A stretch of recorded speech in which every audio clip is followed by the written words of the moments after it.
The Pacific Ocean, 1942. A vast, unforgiving expanse where entire fleets vanished beneath the waves and where the fate of nations was decided in the dark of night. For centuries, Japan's warriors prided themselves on discipline, precision, and a code of honor that seemed unshakable. When the Second World War erupted across Asia and the Pacific, the Imperial Japanese Navy carried that spirit into battle.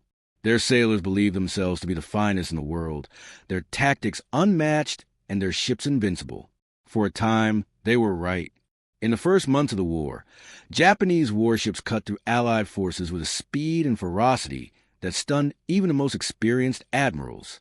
The night battles of Solomon Islands became their hunting ground, where the Imperial Navy unleashed a terrifying mastery of surprise attacks, long-range torpedoes, and perfectly trained crews.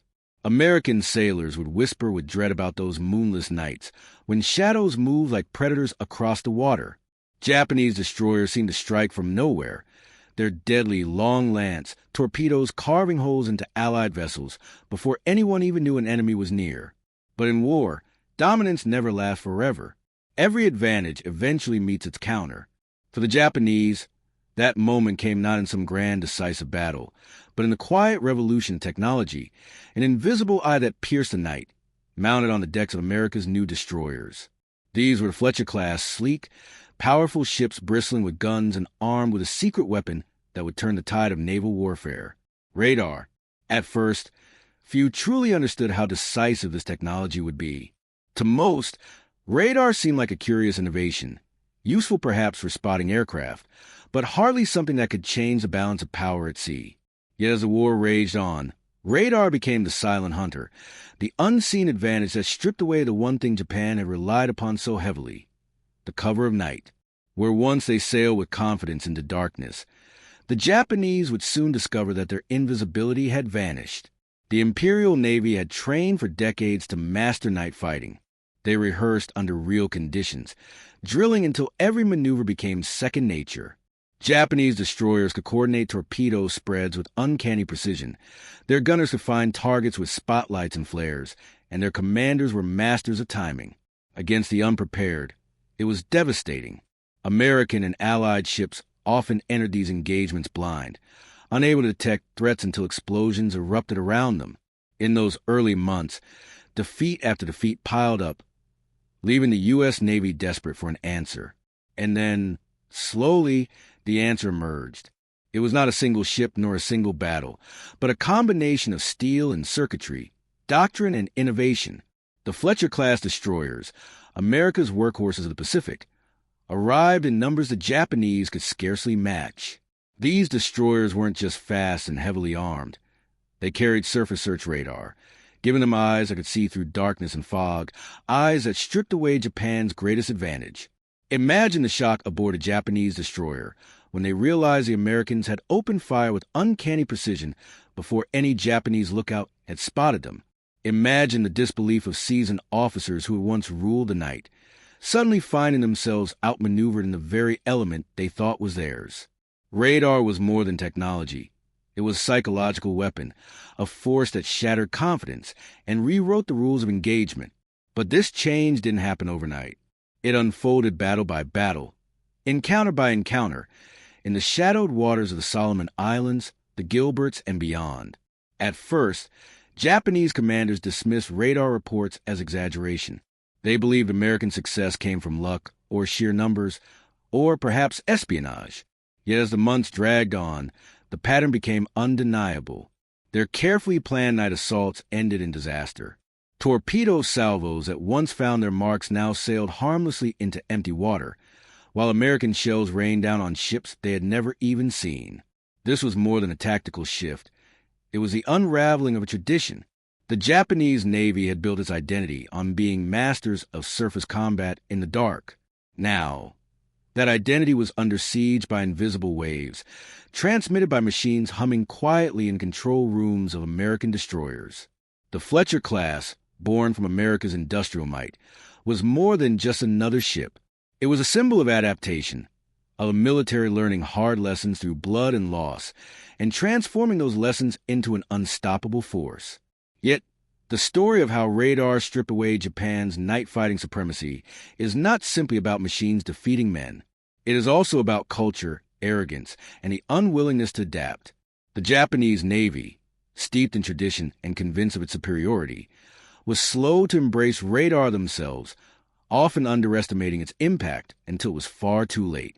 Their faith in training and doctrine, while admirable, became a cage, blinding them to the reality of modern war. The Americans, on the other hand, had no choice but to innovate. Their early failures had been so costly, their losses so severe, that survival demanded change. With every defeat, they analyzed what had gone wrong. With every sunken ship, they sought answers in technology and tactics. When radar arrived, they embraced it fully, weaving it into their doctrine, drilling relentlessly until the dark ocean no longer held terror, but opportunity. The clash between these two approaches, tradition and innovation, would decide not only battles but the entire course of Pacific War. By 1943, the Americans were no longer the prey in night engagements. They had become the hunters. And Japanese sailors, once confident masters of darkness, now found themselves sailing into ambushes they could neither predict nor escape. As the radar-guided guns of Fletcher-Class opened fire across the Pacific, Japan's night-fighting edge, once so sharp, dulled into irrelevance. The tide of war was turning, and few moments capture that transition more powerfully than the story of these destroyers, their crews, and invisible technology that changed everything. And so, we begin this journey. A story of courage and innovation, of arrogance and downfall. A story where silence and darkness, once Japan's allies, became their undoing. To understand how the Fletcher-Class Destroyers stunned Japan and erased their night advantage, we must first return to those waters where the Imperial Navy felt untouchable, to the nights when their dominance seemed unshakable, and to the battles where American sailors first glimpsed the possibility that the tide could indeed turn. The Pacific War was a clash of giants, but in the end, it was not always the biggest guns or the largest ships that made the difference. Sometimes, it was a pulse of energy, a flicker on a screen, and the courage of men who trusted the unseen. Dark waters shimmered under a crescent moon. The Solomon Islands, those jagged jungle-draped fragments of land, became the stage where radar's power first began to reveal itself. For months, Japanese commanders had prowled these seas with confidence. Their destroyers slipped through channels and straits like wolves, launching devastating torpedo spreads, then vanishing before the Americans even knew what had happened. These were the infamous Tokyo Express runs, supplies, troops, and warships threading through the slot at night, daring the U.S. Navy to stop them. At first, the Americans seemed helpless. Ships exploded in sheets of fire, split in two by the massive Type 93 long-lance torpedoes. Entire formations were ripped apart before they could bring their guns to bear. The Japanese called it supreme night fighting, and they had trained for it with precision drills in the years before the war. It was a skill set no navy in the world could match. But then came the battles of late 1942 and early 1943, when the balance began to tip. On board the new Fletcher-Class Destroyers, sailors manned consoles unlike anything the Japanese possessed. Cathode ray screens glowed with faint blips, echoes of ships unseen by human eyes, detected miles away in the darkness. For the first time, American commanders could see through the night without revealing themselves with searchlights or star shells. This was the edge they had lacked. At the Battle of Vella Gulf in August 1943, the change became undeniable.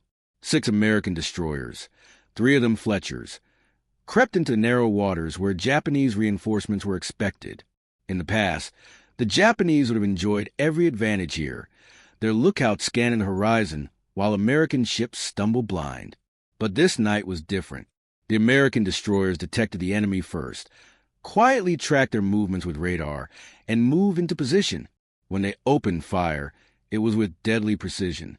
Shells slammed into Japanese destroyers before their commanders even realized they had been spotted. Torpedoes roared from American tubes, streaking invisibly across the black water.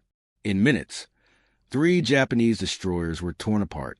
The Americans suffered not a single casualty. It was a stunning reversal. Japan's masters of night combat ambushed and annihilated in their own domain. The shock reverberated through the Imperial Navy. How had the Americans known their exact position? How had they attacked with such accuracy without even using searchlights? Whispers began among Japanese crews. The enemy must have a new weapon. Yet many officers refused to accept radar's true power, clinging instead to explanations of luck, coincidence, or clever tactics. But luck alone could not explain what came next. Again and again, radar-equipped Fletchers turned Japanese doctrine against them. At the Battle of Cape St. George in November 1943, 5 American destroyers, 3 of them Fletchers, intercepted 5 Japanese destroyers attempting another supply run. Using radar, the Americans shadowed their targets undetected, maneuvering into perfect firing position. They struck first and struck hard. Within minutes, 2 Japanese destroyers sank beneath the waves, a third crippled. The Americans, once more, escaped without loss. These were not isolated events.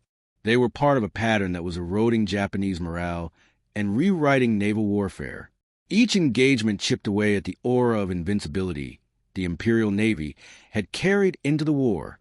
For the Japanese sailors who survived, it was bewildering. They had been taught that night was their ally, that their training made them untouchable in the dark. Now, the night had turned against them. The Fletcher-class itself was a marvel of design, perfectly suited for this new way of fighting. Displacing about 2,100 tons, with a top speed of over 35 knots, these ships were fast, durable, and heavily armed. Their main battery of 5-inch guns could unleash devastating fire, while their torpedo tubes gave them offensive punch. But their greatest weapon was not visible. It was the SG Surface Search Radar, a compact, reliable system that transformed how naval battles were fought. The SG radar could detect a ship-sized target at ranges of over 15 miles, far beyond what any lookout could see at night. More importantly, it gave commanders accurate bearings and distances, allowing them to coordinate gunfire with frightening precision. In the chaos of naval combat, where seconds determined survival, this advantage was priceless. It wasn't just the technology, it was how the Americans used it. Lessons from early disasters had taught them that radar was not simply an aid. It was a foundation of a new doctrine. Radar-directed fire control allowed guns to engage targets hidden in darkness or fog. Radar tracking let destroyers maneuver unseen into perfect positions. And radar coordination gave entire task forces cohesion, even in the blackest nights. For the Japanese, the psychological blow was immense. Their cherished long-lance torpedoes, once the terror of the Pacific, suddenly seemed less effective when their enemies could strike first. Their carefully practiced night maneuvers often dissolved in confusion under the rain of radar-directed gunfire. Even the bravest crews began to sense that they were fighting ghosts, an enemy that could see them, but whom they could not see in return. What makes this story even more compelling is how uneven the adoption of radar was between the two navies. The United States, driven by desperation and backed by an immense industrial machine, embraced the new technology wholeheartedly. Production ramped up, new ships rolled out of shipyards, and crews were trained in radar tactics with relentless focus. Meanwhile, the Japanese, constrained by limited resources and hampered by rigid thinking at the highest levels, lagged far behind. They deployed radar too late, in too few numbers, and often failed to integrate it effectively into their doctrine. This contrast between rapid adaptation and stubborn tradition became one of the defining differences of the Pacific War. For all their early brilliance, the Japanese Navy could not keep pace with the tidal wave of American innovation and production. The Fletcher-Class Destroyers embodied that tidal wave, modern, numerous, and bristling with technology. Over 175 were built during the war, far outstripping anything Japan could match. Yet even within this story of steel and electronics, the human element remained crucial. Radar could detect ships, but it was men who had to interpret the blips, men who had to trust the unseen. Early on, some American commanders hesitated to rely fully on radar, fearing it might mislead them. But as experience grew, so did confidence. Officers who learned to trust their screens often reaped the rewards in battle. Those who clung too tightly to old methods sometimes paid the price. The irony is almost tragic. The Imperial Navy had invested heavily in night training, because they knew they could not match America's industrial strength in a long war. They hoped superior skill would even the odds, and for a time, it did. But when radar entered the fight, skill alone could not close the gap. The Americans had turned technology into an equalizer, and then into a hammer. By late 1943, it was clear to anyone paying attention. Japan's night fighting edge had vanished. Battles that once ended in American humiliation now ended in Japanese defeat. The hunters had become the hunted, but the story does not end there. Radar's triumph on the high seas was part of a larger shift in the Pacific War, a shift where American dominance grew overwhelming, and Japan's hopes for victory slipped further away.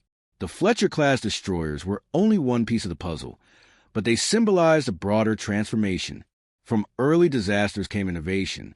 From humiliation came mastery. And as the war pressed on, these radar-equipped destroyers would not only win battles. They would escort carriers, protect landings, and hunt submarines.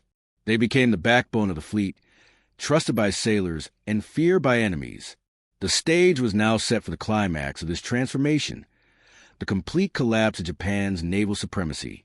For the Imperial Navy, the realization was slow, painful, and irreversible. For the Americans, it was vindication, and the first true glimpse that ultimate victory might be within reach. The Pacific in 1944 no longer belonged to Japan. The vast empire carved out in the early months of the war was now shrinking under relentless pressure. Island by island, base by base, American forces pushed forward. But it wasn't just sheer numbers or industrial might that made the difference. It was control of the seas at night, when fleets maneuvered, when convoys tried to slip through, when the enemy once felt safest. That control now belonged to the United States. And nowhere was that clearer than in the wake of radar-equipped destroyers like the Fletcher-class. By the time American warships reached the Central Pacific, the Japanese had suffered blow after blow in the very conditions they had once dominated. Vella Gulf, Cape St. George, countless smaller actions in the Solomons and New Guinea. These weren't massive carrier battles. They were knife fights in the dark, fought at ranges where reaction times were measured in seconds. Yet battle after battle ended the same way. Japanese ships detected, tracked, and destroyed before they could even respond. The myth of their night-fighting invincibility was shattered. For Japanese sailors, the experience was surreal. Veterans who had once prided themselves on flawless coordination now found their carefully rehearsed tactics unraveling under sudden bombardments from unseen foes. Where once they had been the predators, now they were the prey. And the dread of radar grew. Rumors spread to a fleet that American ships could see in the dark, that no approach was safe, that even the blackest night could no longer shield them. What radar really did was something deeper than sinking ships. It destroyed confidence. It took away the one domain in which Japanese sailors believed they were unbeatable. And in war, belief is often as important as firepower. The Fletcher class, bristling with guns and torpedoes, was already formidable. With radar, it became the embodiment of inevitability. The enemy would find you, the enemy would strike first, and the enemy would not miss. The collapse of Japan's night advantage dovetailed with America's growing strength elsewhere. Carriers brought the skies under U.S. control. Submarines strangled Japanese supply lines, and amphibious assaults carved deeper into the empire. The Imperial Navy, once the terror of the Pacific, now found itself fighting a war it had not prepared for. It had prepared for decisive fleet actions, for battleship duels, for ambushes in the dark. Instead, it was ground down by a foe that adapted faster, produced more, and learned from every mistake. But the story of the Fletcher-class is not just about radar or battles won. It is also about the men aboard them, men who trusted a flickering screen more than their own eyes, who fired into darkness on faith that the ghostly blips were real. In the beginning, it was not easy. Commanders feared relying too heavily on this new technology, worried that it might mislead them. Yet the more they used it, the more confidence they gained. By 1944, American destroyer captains maneuvered with precision in conditions that would have been unthinkable just 2 years earlier. One of the most striking examples came in the lead-up to the Battle of Vella Gulf, the largest naval battle in history. Fletcher-Class Destroyers screened carriers, hunted submarines, and darted into night engagements with radar guiding their every move. When the Japanese launched desperate counterattacks, radar-directed gunnery shredded aircraft in the dark. When cruisers and destroyers attempted night sorties, radar picked them up long before they could threaten the American fleet. The cumulative effect was devastating. Japan could no longer surprise its enemy. Even more telling was how widespread radar had become by then. It wasn't just a handful of ships. It was an entire navy operating with a shared invisible vision of the battlefield. The Americans could coordinate across task forces at night, exchanging radar information, directing strikes, and avoiding collisions in chaotic conditions. The Japanese, by contrast, often fought blind, relying on human lookouts straining against the horizon. The technological gulf grew wider with every month, and the results showed in the wreckage scattered across Pacific waters. The Fletcher-Class Destroyers themselves earned a reputation as some of the most successful ships of the war. Rugged, versatile, and deadly, they served in every theater, not only against surface ships, but in anti-aircraft and anti-submarine roles. More Fletchers were built than any other class of destroyer in history. They were the backbone of the fleet, and they were still in service decades after the war ended, a testament to their design and the impact they made. For the Japanese, the inability to counter radar was a wound that never healed. They introduced their own sets late in the war, but never in sufficient numbers, and often with inferior performance. Worse, they lacked the doctrine and training to integrate radar effectively. Technology alone could not save them when used reluctantly and without adaptation. Their faith in tradition, in the old ways of seamanship and discipline, was admirable but fatal. They had prepared to fight the last war. America was already fighting the next one. Looking back, the story feels almost inevitable.